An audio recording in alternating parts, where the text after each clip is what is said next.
क्यों थका रही है खुद को? हो गई अगर वो प्रेग्नेंट तो क्या है?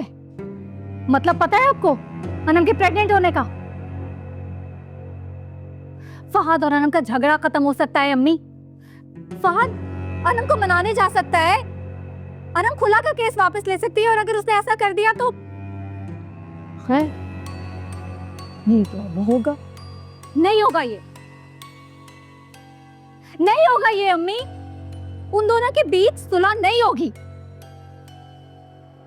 अंदाजा है आपको? इतना सा भी, कितनी मेहनत से मैंने उसके दिल में अपनी जगह बनाई है, और वो उसकी माँ, उस बुढ़िया के कितने नाज नखरे उठाए हैं मैंने। कभी उसकी नौकरानी बन के, कभी उसकी नर्स बन के, कैसे शीशे में उतारा है मैंने उन्हें। अपनी माँ के लिए सब करने की तौफीक तो तुम्हें हुई नहीं। दिन में एक बार फोन करते हुए तुम्हें मौत पड़ती है, हालांकि जानती भी हो कि अहमद नहीं है मेरे साथ, मैं सारा दिन अकेली होती हूँ।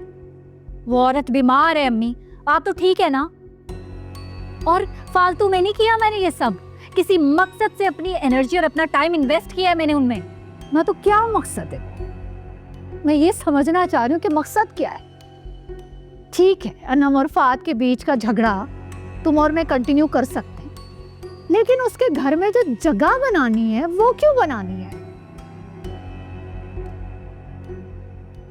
वो फरीदा आंटी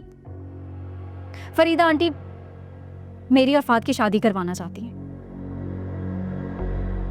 और अनम और फहद की तलाक होने के बाद वो आपके पास रिश्ता लेके आएंगी। मुझे पहले ही शक था तेरे और फात के बीच। तेरी अकल घास चढ़ने गई है? हाँ, कौन से हीरे जड़े उस फाद में, और क्या कमी है तुझ में जो चली उसकी दूसरी बीवी बनने? हर्ज भी कोई नहीं है अम्मी। तुम मेरा हाल नहीं देखा तुमने?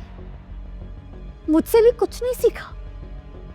सारी जिंदगी तन्हाई में, अकेले में गुजारी है मैंने, फिर भी दूसरी बीवी बनेगी उसकी? आपका मसला अस्मा आंटी थी। आप दोनों के बीच में अस्मा आंटी ना होती तो सज्जल मर्द के दिल से उसकी पसंदीदा औरत को निकालना आसान नहीं होता। थोड़ी देर के लिए फर्ज करो कि अनम और फात के बीच में अलहदगी हो गई, लेकिन क्या शर्त है कि फात के दिल से अनम यूं निकल जाएगी? क्या शर्त है इस बात की? और अब तो नामुमकिन है जब वो उसके बच्चे की मां बनने वाली है।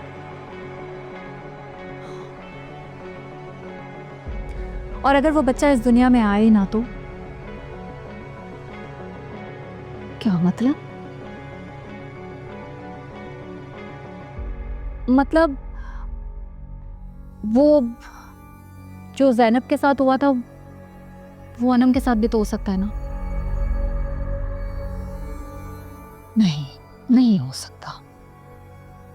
क्यों नहीं हो सकता? अपने मुफाद के लिए सब हो सकता है, मेरी खुशी के लिए नहीं हो सकता। मेरी हेल्प नहीं करेंगी आप? नहीं, नहीं करूंगी मैं तेरी हेल्प।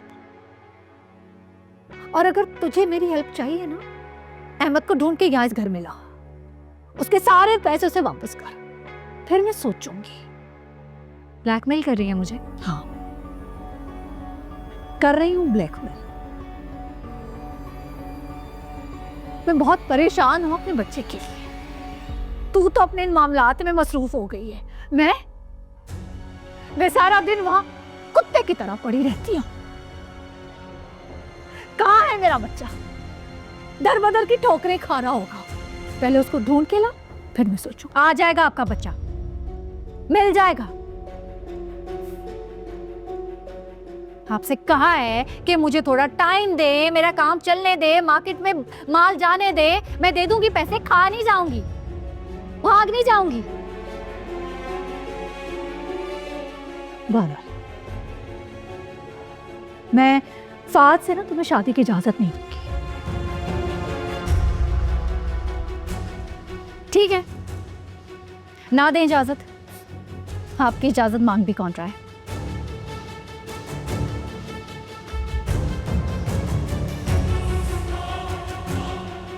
लेकिन एक बात याद रखिएगा अम्मी, अगर आप मेरा साथ नहीं देंगी ना तो मुझसे किसी चीज की उम्मीद मत रखिएगा।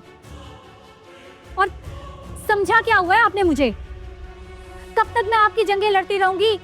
आपके दुश्मनों को मैं मार देती रहूंगी अम्मी। मेरी अपनी भी कोई जिंदगी है। अब खुद तो इतनी सेल्फिश है, कभी आपने मेरे बारे में सोचा ही नहीं। हमेशा अपने बारे में सोचा है आपने। क्या क्या कहा तूने? मैं सेल्फिश हूँ? क्या करूं मैं तेरे लिए सचल? क्या करूं मैं तुम्हारे लिए? सारे पैसे मैंने तुम्हें दे दिए। अहमद के शेर तूने धोखे से हथिया लिए, फिर भी मैंने तेरा साथ दिया। पुलिस से मैंने तुझे बचाया। मेरा बच्चा अहमद तेरी वजह से नाराज होकर चला गया, फिर भी मैंने तेरा साथ दिया। और क्या करूं मैं तेरे लिए? क्या चाहती है तू? मुझे पाँच चाहिए अम्मी, मुझे पाँच चाहिए। मुझे फाद से शादी करनी है हर हाल में। मुझे फाद चाहिए।